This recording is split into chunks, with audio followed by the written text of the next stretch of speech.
Hello दोस्तों, स्वागत है आपका एजुकेशन अरीना में। आज हम इस वीडियो में बात करने वाले हैं प्रोजेक्टाइल मोशन के कुछ अच्छे क्वेश्चंस के बारे में। हम इस वीडियो में जानेंगे कि किस तरह हम प्रोजेक्टाइल मोशन के क्वेश्चंस को आसानी से सॉल्व कर सकते हैं। तो आइए स्टार्ट करते हैं।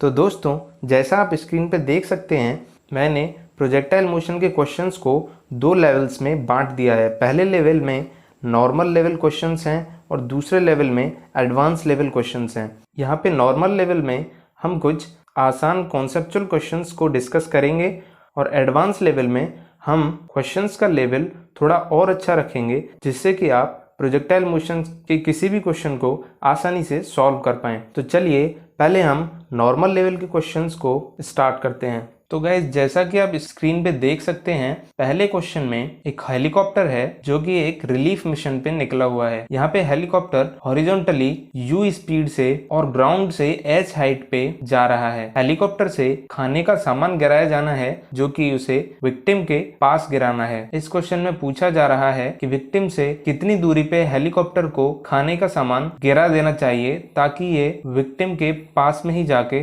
गिरे। अब फोटो में क्वेश्चन की कंडीशन को आसानी से विजुअलाइज कर पा रहे होंगे। सबसे पहले हम मान लेते हैं कि हेलीकॉप्टर से विक्टिम तक फूड पैकेट पहुंचने में लगा टाइम t है। जब हम फूड पैकेट के ऊपर s = ut + ½ at square equation का यूज करते हैं तो यहाँ से हमें इक्वेशन मिलती है h = 0 + ½ gt स्क्वायर। क्योंकि इनिशियली जब फूड पैकेट हेलीकॉप्टर से छोड़ा जाएगा तब इसमें y डायरेक्शन में कोई भी वेलोसिटी नहीं होगी, तो इनिशियल वेलोसिटी इसकी 0 हो जाएगी। तो इसीलिए ये ut वाला टर्म जो है वो 0 हो गया है। यहाँ पे हमने कोई भी साइन कन्वेंशन यूज नहीं किया है क्योंकि एक्सेलरेशन और वेलोसिटी सेम डायरेक्शन में ही है। यदि आप साइन कन्वेंशन का यूज भी करते हैं तब भी आपको यही इक्वेशन मिलेगी जो हमने लिखी हुई है। तो इस इक्वेशन से हमें t = √2h/g मिल जाता है। इसे हम इक्वेशन नंबर 1 कह देते हैं। अब जब हम हॉरिजॉन्टल डायरेक्शन के लिए हेलीकॉप्टर से विक्टिम की सीधी दूरी निकालते हैं तो वो जैसा कि डायग्राम में दिखाया हुआ है d है। d =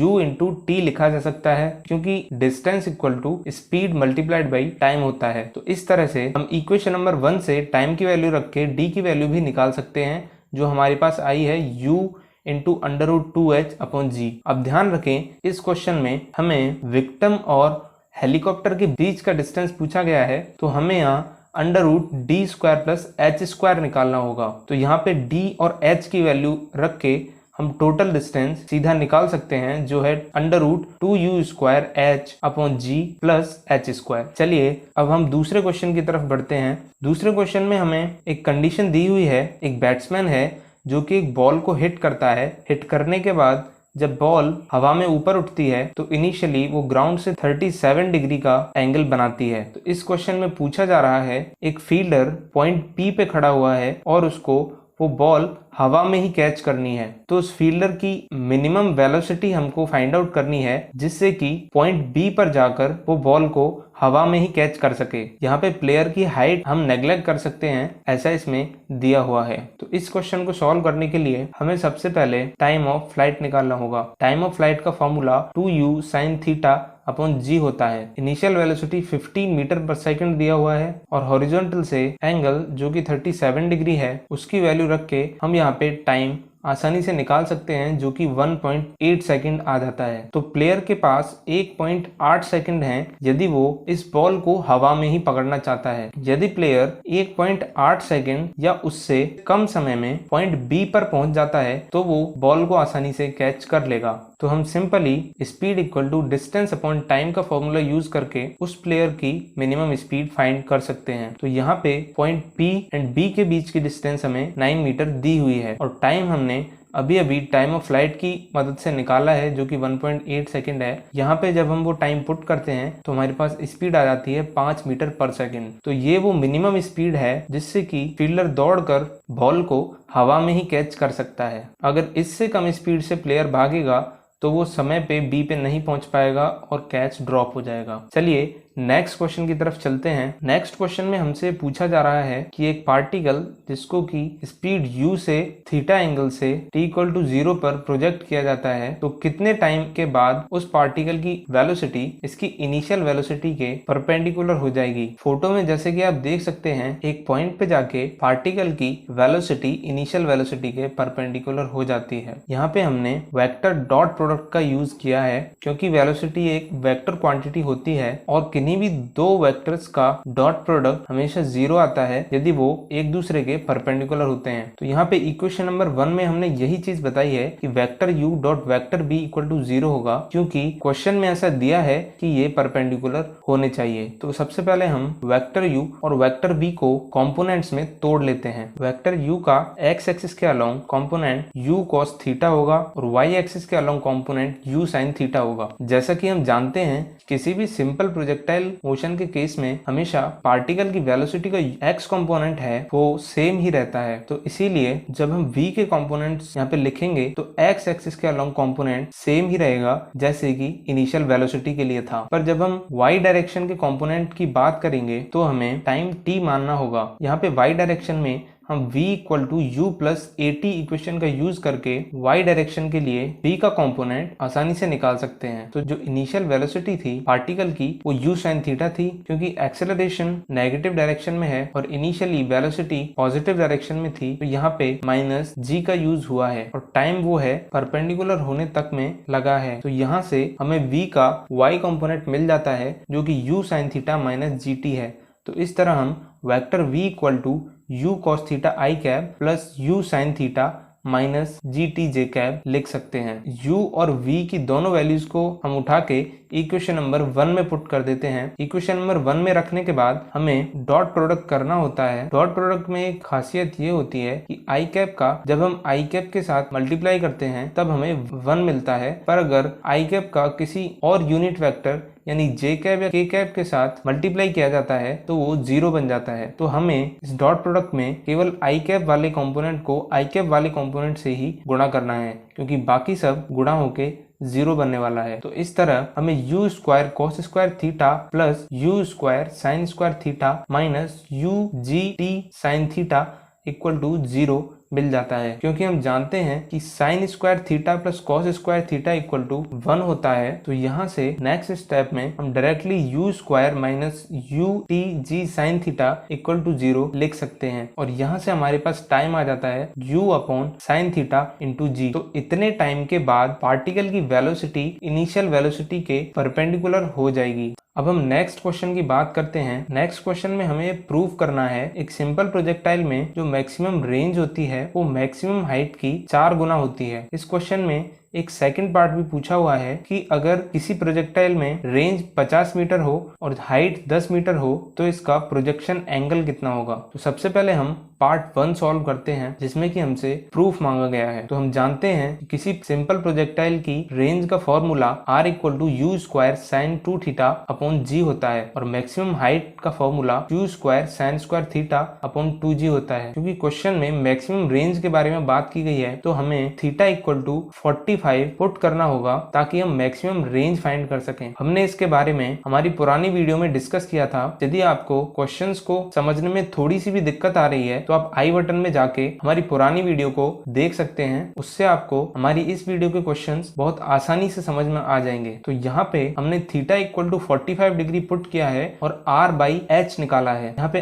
r बाई एच जब करते हैं तो हमें u square sine 90 upon g into 2g upon u square sine square 45 degree मिल जाता है, क्योंकि साइन 90 1 होता है और साइन 45 1 बाई √2 होता है। तो इन वैल्यूज को रख के जब हम इसे आगे सॉल्व करते हैं तो हमें r by h equal to 2 multiplied by 2 upon 1 मिल जाता है और यहाँ से हम डायरेक्टली कह सकते हैं कि r इक्वल टू 4h। तो इस तरह से हम इसे आसानी से प्रूव कर सकते हैं। पार्ट 2 में हमें प्रोजेक्टाइल की रेंज दी हुई है जो 50 मीटर है और हमें मैक्सिमम हाइट दी हुई है जो 10 मीटर है। तो यहाँ से हम जब r बाई एच निकालते हैं तो हमें 5 मिल जाता है। जब हम फॉर्मूला से r बाई एच कैलकुलेट करते हैं तो r upon h u square sine 2 theta multiplied by 2g upon g multiplied by u square sine square theta मिल जाता है। ये वही फॉर्मूला है जो हमने अभी अभी पार्ट 1 में देखा था। तो एक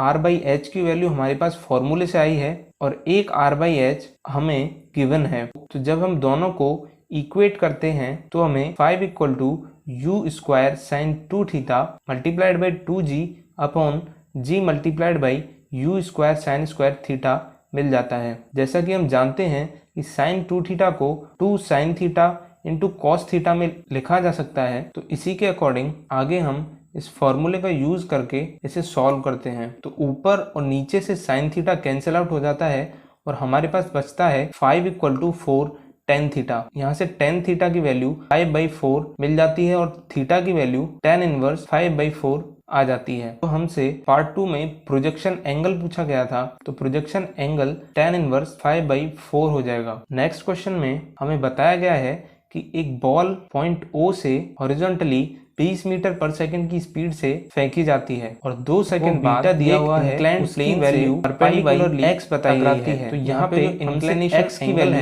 पूछी जा रही है। तो इसके सॉल्यूशन के लिए आप डायग्राम में आसानी से देख सकते हैं कि पॉइंट O से एक बॉल फेंकी जाती है 20 मीटर पर सेकंड की स्पीड से और वो परपेंडिकुलरली बीटा एंगल वाले इंक्लाइंड प्लेन पे टकरा रही है। टकराते समय बॉल की वेलोसिटी हम v मान लेते हैं और उसके y और x एक्सिस के अलोंग जो कंपोनेंट होंगे वो v साइन बीटा और v cos बीटा हो जाएंगे, जैसा कि आप डायग्राम में देख सकते हैं। बॉल के ऊपर जब हम y डायरेक्शन में v = u + at इक्वेशन को अप्लाई करते हैं तो क्योंकि इनिशियली y डायरेक्शन में जो बॉल की वेलोसिटी है वो 0 है और एक्सेलरेशन g है, तो इस तरह हमारे पास vy = 0 + g × 2 आ जाता है। यहाँ पे 2 सेकेंड्स का टाइम है जो दिया गया है। तो यहाँ से हमें बॉल के टकराते समय की y डायरेक्शन की वेलोसिटी 20 मीटर पर सेकंड मिल जाती है। इसी तरह से x डायरेक्शन के लिए हम जानते हैं कि किसी भी प्रोजेक्टाइल में जो वेलोसिटी रहती है वो हमेशा सेम रहती है। तो यहाँ पे जैसा कि दिया हुआ है कि इनिशियली बॉल 20 मीटर पर सेकंड से मूव कर रही थी, तो इस बॉल के लिए वेलोसिटी का x कंपोनेंट हमेशा 20 मीटर पर सेकंड ही रहेगा। यहाँ पे v को निकालने के लिए √vx² + vy² का यूज करते हैं। तो vx और vy की वैल्यू पुट करके हमें यहाँ फाइनल वेलोसिटी 20 √2 मीटर पर सेकंड मिल जाती है। हमें यहाँ इंक्लिनेशन एंगल बीटा की वैल्यू फाइंड करनी है। तो इसके लिए हम जानते हैं कि वेलोसिटी का x component v sign beta है। एक न्यूमेरिकल वैल्यू वेलोसिटी के x कंपोनेंट के लिए हमें दी गई है जो कि 20 मीटर पर सेकंड है। मैं फिर इस बात को रिपीट कर रहा हूँ कि वेलोसिटी का x कंपोनेंट प्रोजेक्टाइल मोशन में नहीं बदलता। तो यहाँ हम vx = 20 लिख देते हैं। यहाँ पे जो कैपिटल V है वो रिजल्टेंट वेलोसिटी है जो 20 √2 मीटर पर सेकंड है। तो उसे यहाँ इक्वेशन में रख के हमें 20 √2 साइन बीटा = 20 मिल जाता है। यहाँ से इसे फर्दर सॉल्व करने से हमें साइन बीटा = 1/√2 मिल जाता है और यहाँ से बीटा की वैल्यू 45 डिग्री आ जाती है, जिसे हम π/4 भी लिख सकते हैं। अब यहाँ पे क्वेश्चन में हमें बीटा की वैल्यू π/x दी गई थी। जब हम इन दोनों को कंपेयर करते हैं तो हमें x की वैल्यू 4 मिल जाती है। ये कुछ नॉर्मल क्वेश्चंस थे। इस तरह के क्वेश्चन आपसे एग्जाम्स में पूछे जा सकते हैं क्योंकि ये ज्यादा टफ क्वेश्चंस नहीं। इस वीडियो में हम केवल नॉर्मल लेवल क्वेश्चंस के बारे में ही बात कर रहे हैं। प्रोजेक्टाइल मोशन की एक्सरसाइज के नेक्स्ट पार्ट में हम एडवांस लेवल क्वेश्चंस को भी सॉल्व करेंगे। उन क्वेश्चंस का लेवल नॉर्मल लेवल क्वेश्चंस से थोड़ा हाई होगा। तो मैं उम्मीद करता हूं कि आपको मेरी ये वीडियो पसंद आई होगी और जो मैंने क्वेश्चंस यहाँ पे सॉल्व करवाए हैं वो आपको सेल्फ स्टडी में काफी हेल्प करेंगे। तो अगर आपको ये वीडियो पसंद आई हो तो इसे लाइक करें, शेयर करें और चैनल को सब्सक्राइब करना ना भूलें। Thank you very much.